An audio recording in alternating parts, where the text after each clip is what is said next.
If we want to manage our time, we're often told that we need to stop multitasking, delegate unimportant tasks, or even stop procrastinating. But was this how Jesus managed his time in the context of his day?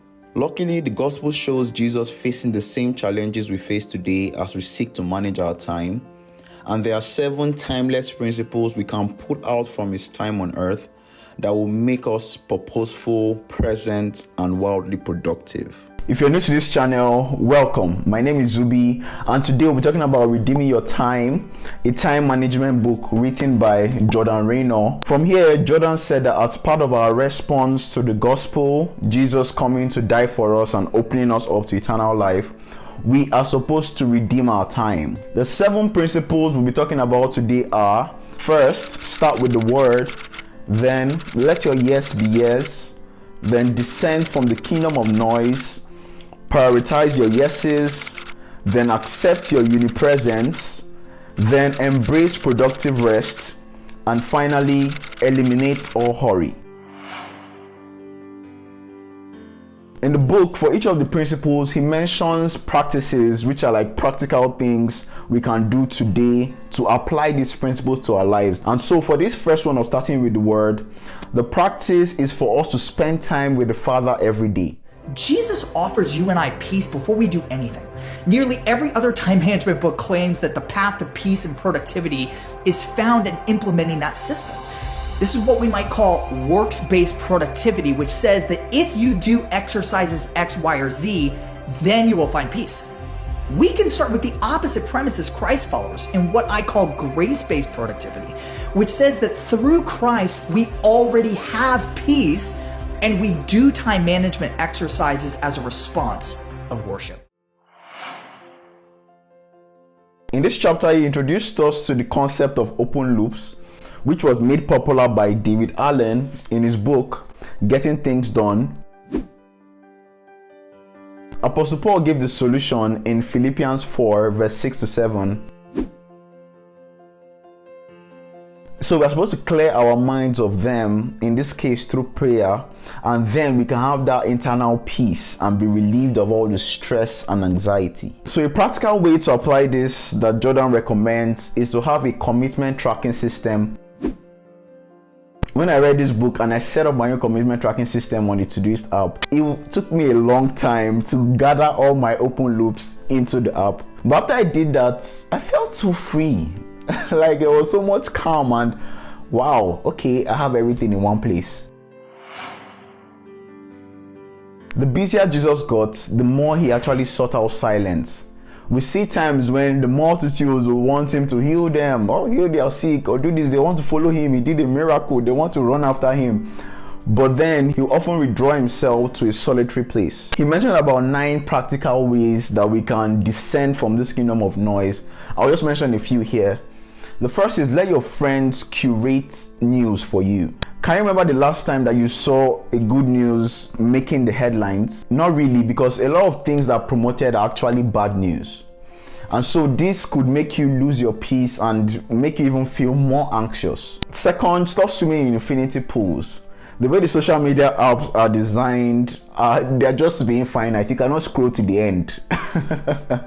And so you have to have some form of control of how you use social media. Do you have a timer that you use, or a set time during the day that you check your app? Jesus said no severally because he had to prioritize his yeses. For instance, in Mark 1, 29-38, he did some healing. He healed Paul's mother-in-law.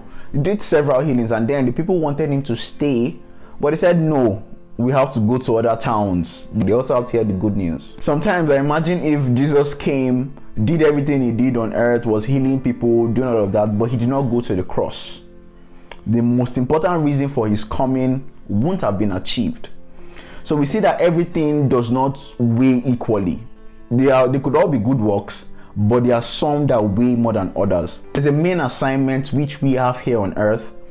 If we do a lot of good things, but we don't focus on doing that particular thing, we ended up focusing on the wrong things. To help us understand our most important priorities, he introduces us to this 5-story building analogy that has a basement. Starting on the 5th floor, this is our mission. Why do we exist? Now to the 4th floor, these are our callings. These are the roles that you choose to carry out your mission. Now to the 3rd floor, these are our long-term goals. What do we want for each of our callings? Now on the 2nd floor, we have our quarterly goals. Now on the 1st floor, we have our projects and actions. Finally, the basement. These are where our posteriorities are, what we must avoid at all costs to accomplish our quarterly goals. We can only be in one place at a time. Jesus was omnipresent as God, but when the Word became flesh, in John chapter 1 verse 14, he accepted the limitations of being human, which is unipresence, being in one place at a time. And we see from the life of Jesus that when he was with his disciples, he was fully present.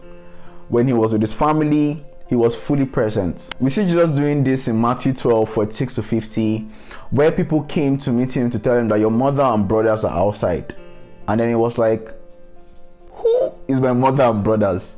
The people here doing the will of God, they are my mother and brothers. So here, Jordan mentions depth and focus as the secrets of actually being wildly productive. Some practices he suggested to help us apply this principle is to take control of when you check your messages. So for your emails and your text messages are like, have control of them. Second, to eliminate external distractions like phone calls, messages. Whenever you're working, whenever you're focusing on something, you're spending time with your loved ones. If you're fully present, be fully there. But this is not really popular in the world that we live in today. We are told that if we want to get more done, we have to work harder, burn the midnight oil, sleep when we are dead. But we actually see from obeying the scriptures that to get more done, we should do less and rest more. We see from the scriptures that Jesus encouraged his disciples to take breaks. He himself, he fought for sleep, and he also preached on the goodness of Sabbath. And these are really the 3 practices of what we can do today. So first, we need to break every other hour. So if you work, have like 15 to 30 minutes break that you sprinkle in here and there to rest. And there's a concept that he introduced which I really liked.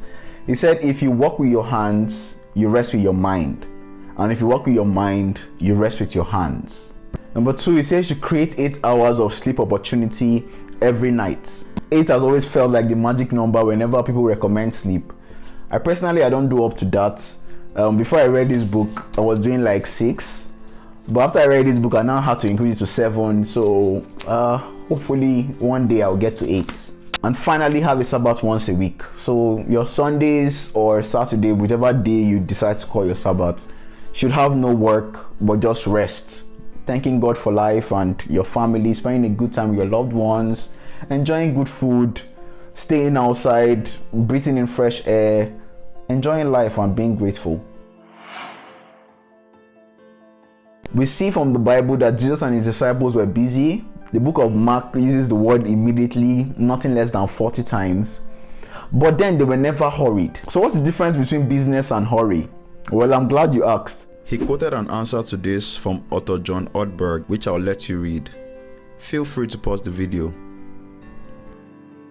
That's so profound. And to help us to eliminate hurry, the only way to constantly achieve the satisfaction of how you spent your day is to budget time for the things that you value before you're given the time to spend it. And this leads us to the first practice, which is to build a time budget template. This is an example of Jordan's time budget templates, as he encourages us to build something similar for our lives. Managing our time like Jesus involves adapting the mindset of grace-based productivity, where we accept the gift of time that Jesus gives us and manage it effectively as a response. Thank you for watching, and I'll see you in the next video.